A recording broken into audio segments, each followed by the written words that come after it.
Welcome to today's health clip, covering the Chronic Care Management Program.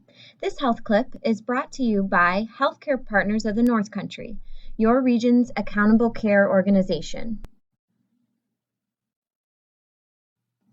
In today's session, we're going to be discussing the Chronic Care Management, or CCM, program in detail, including a general overview of the program, eligible participants, who is eligible to bill for the service, as well as how to successfully implement the program into your practice. So why is CCM so important? CMS recognizes care management as one of the critical components of primary care that contributes to better health care for individuals, as well as reduces spending. Effectively managing those with chronic conditions is at the forefront of care management, as 2/3 of Medicare beneficiaries have 2 or more chronic conditions. These beneficiaries are among the heaviest users of healthcare services, particularly ER visits and hospitalizations.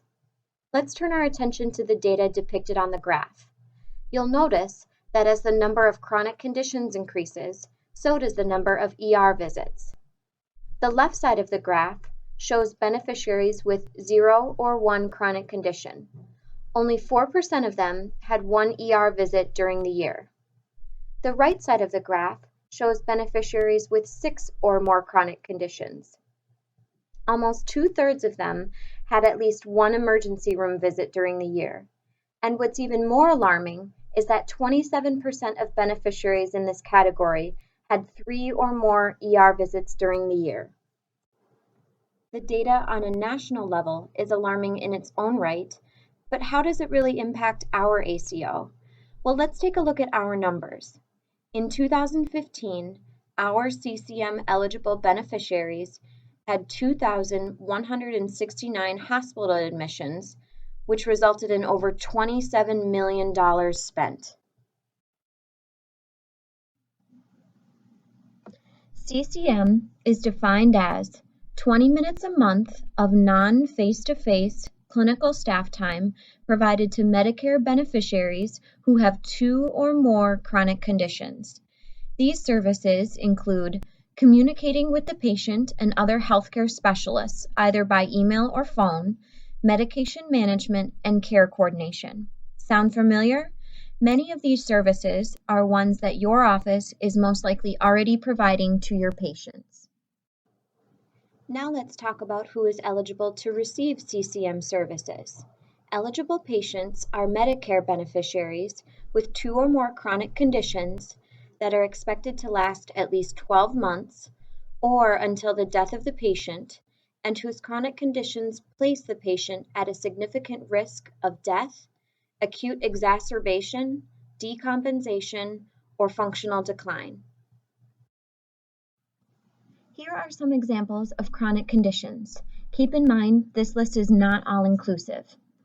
Alzheimer's disease and related dementia, arthritis, asthma, atrial fibrillation, autism spectrum disorders, cancer, chronic obstructive pulmonary disease, depression, heart failure, hypertension, ischemic heart disease, and osteoporosis. Now let's talk about who is eligible to bill for CCM services and who is eligible to perform the work. The CCM codes can only be billed by a physician, advanced practice nurse, or physician assistant. The clinical staff members, such as registered nurses, licensed clinical social workers, LPNs, clinical pharmacists, and CMAs, are allowed to provide CCM services to patients as long as they are supervised by the clinician. We will talk about billing in more detail on the next slide. The CPT code for chronic care management is 99490. CMS pays for the CCM service separately under the Medicare PFS. The reimbursement rate depends on geography, as well as by facility and non-facility. The reimbursement for our area is $30.71 for facility and $39.51 for non-facility. It is important for patients to understand that only one of their physicians can bill for this service each month, even though they may see several providers. As you will see, there are a few CPT codes that cannot be billed during the same month as CCM.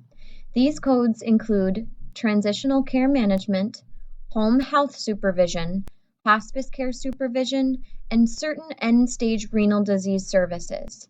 Another important note on this slide is that CMS requires the billing practitioner to furnish a comprehensive evaluation and management visit, annual wellness visit, or initial preventative physical examination to the patient prior to billing for CCM, and to initiate the service as part of this visit or exam. Now let's discuss the 6 steps of implementing CCM into your practice. We are going to talk about each one of the steps in more detail as we go. The first step is to identify the patients who are eligible to participate in CCM. This can be done in several ways. Healthcare Partners of the North Country can assist with this process by providing each office with a list of their eligible patients, or you can identify eligible patients using your EMR system. After you've successfully identified your eligible patients, you should then design a process specific to the needs of your practice. Healthcare Partners of the North Country can also assist with this process and implementation. The third step is to inform eligible patients of the program and obtain written consent for their participation. The patient's written consent must be documented prior to furnishing or billing for the CCM service. The written consent can be obtained during an E&M visit, annual wellness visit, or initial preventative physical exam. You can also mail an invitation letter to eligible patients. Remember, CMS requires the billing practitioner to furnish one of those 3 exams prior to billing for the CCM service. The patient consent requirements and an example of an invitation letter and consent form is provided to you in your CCM toolkit. Once a patient has agreed to participate in the program, a patient-centered comprehensive care plan should be created with the patient and kept in the EMR. Use this as an opportunity to find out from the patient what they hope to achieve and build a care plan to help meet their healthcare goals.